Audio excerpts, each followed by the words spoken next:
Hello everyone, welcome to my YouTube channel. हम पढ़ रहे हैं क्लास 10th के हिस्ट्री का chapter number 1, nationalism in Europe. ठीक है, तो आज का हमारा टॉपिक है romantic imagination and national feeling.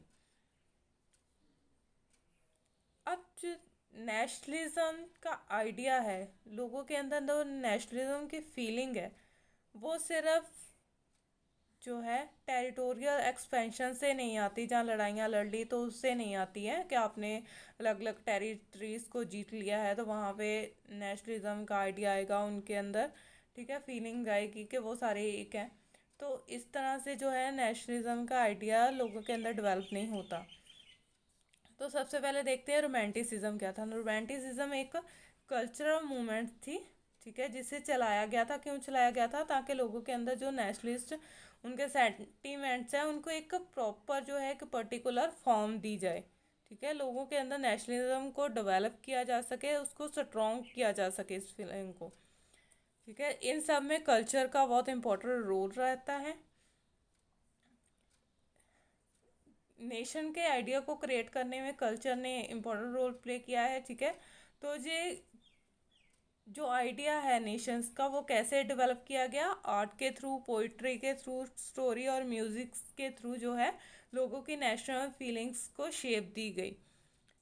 जो रोमांटिक आर्टिस्ट और पोइट थे उन्होंने हमेशा जो रीजंस और साइंस की ग्लोरिफिकेशन है उसे क्रिटिसाइज किया था, क्योंकि उस टाइम पे टेक्नोलॉजी आने लगी थी। ठीक है, तो लोग जो है दिल की बजाय दिमाग से सोचते थे ये ऐसा होगा, ये इसका रीज़न है, ये इसका इफेक्ट है।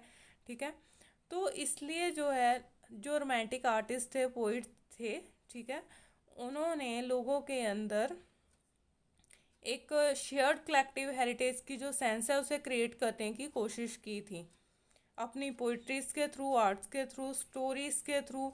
ठीक है, इवन म्यूजिक और डांस के थ्रू भी।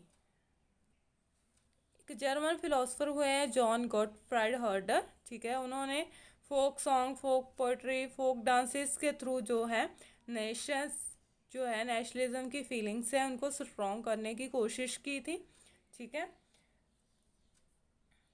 इसके अलावा जो है वर्नाकुलर लैंग्वेजेस पे उस टाइम पे जो है ज़्यादा इम्फेसिस किया गया, ज़्यादा ध्यान दिया गया। वर्नाकुलर लैंग्वेज मतलब जो लोकल लैंग्वेजेस जो होते हैं, ठीक है, तो उन पे उनके थ्रू जो है लोगों के अंदर नेशनल जो स्पिरिट्स है उसको रिकवर करने की कोशिश की गई। ठीक है, इसमें पोलैंड की उन्होंने एग्जांपल दी हुई है, जिसमें क्या है, पोलैंड जो है 18th सेंचुरी के लास्ट में क्या हुआ, उसे पार्टीशन कर दिया गया। उस पर रशिया, प्रूशिया और ऑस्ट्रेलिया जैसी बड़ी ताकतों ने जो है इसे डिवाइड कर लिया। कुछ हिस्से पे रशिया ने कब्जा हो गया, कुछ प्रूशिया के अंडर चले गया और कुछ एरिया ऑस्ट्रेलिया के अंडर चले गया। तो चाहे जो है पोलैंड एक इंडिपेंडेंट टेरिटरी नहीं रही है, फिर भी वहाँ के लोगों के अंदर नेशनल फीलिंग्स को अलाइव रखा गया, जिंदा रखा गया। किसके थ्रू? म्यूजिक और लैंग्वेज के थ्रू। जो क्रोल करपिंस्की थे, ठीक है, तो उन्होंने जो है नेशनल स्ट्रगल को सेलिब्रेट किया। किसके थ्रू?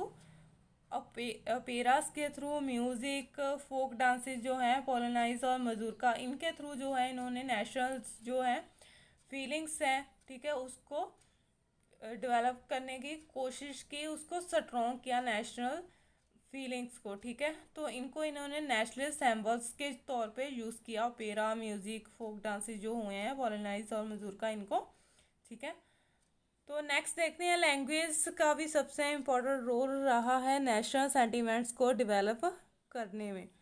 अब जो हिस्सा रशिया के अंडर था पोलैंड का, वहाँ पे पॉलिश लैंग्वेज को बैन कर दिया गया। स्कूल कॉलेजेस में पॉलिश लैंग्वेज को बाहर कर दिया गया। वहाँ पे जो है रशियन लैंग्वेज को इम्पोज किया गया। लोगों से ज़बरदस्ती जो है उनको रशियन लैंग्वेज बोलने के लिए मजबूर किया गया। 1831 में रिविलियन हुआ अगेंस्ट रशियन रूल्स में कि ठीक है, अब जो केलर्जी थे वहाँ के पोलैंड के, ठीक है, जो चर्च के फादर वगैरह होते हैं, तो उन्होंने क्या किया, लैंग्वेज को एक वेपन के तौर पे जो है यूज़ किया नेशनल रेजिस्टेंस के लिए। उन्होंने पॉलिश लैंग्वेज यूज़ करनी शुरू कर दी दोबारा से, ठीक है। चर्च में जो गैदरिंग होती, चर्च गैदरिंग होती, वहाँ पे पॉलिश लैंग्वेज यूज़ की जाती। इसके अलावा जितनी भी रिलीजियस इंस्ट्रक्शंस होती वो सारी पॉलिश लैंग्वेज में ही दी जाती। तो इसलिए क्या था, इसका रिजल्ट क्या निकला कि जो प्राइस से बिशप थे उनको पकड़ के जेल में डाल दिया गया, जहाँ फिर उनको साइबेरिया भेज दिया गया, ठीक है। तो इस तरह से जो उन्होंने पॉलिश जो लैंग्वेज है, लैंग्वेज को सैम्बल बना दिया था स्ट्रगल का, किसके अगेंस्ट, रशियन डोमिनेंस के अगेंस्ट, ठीक है। तो हमारी नेक्स्ट वीडियो में हम पढ़ेंगे hunger, hardship and popular revolt. Thank you.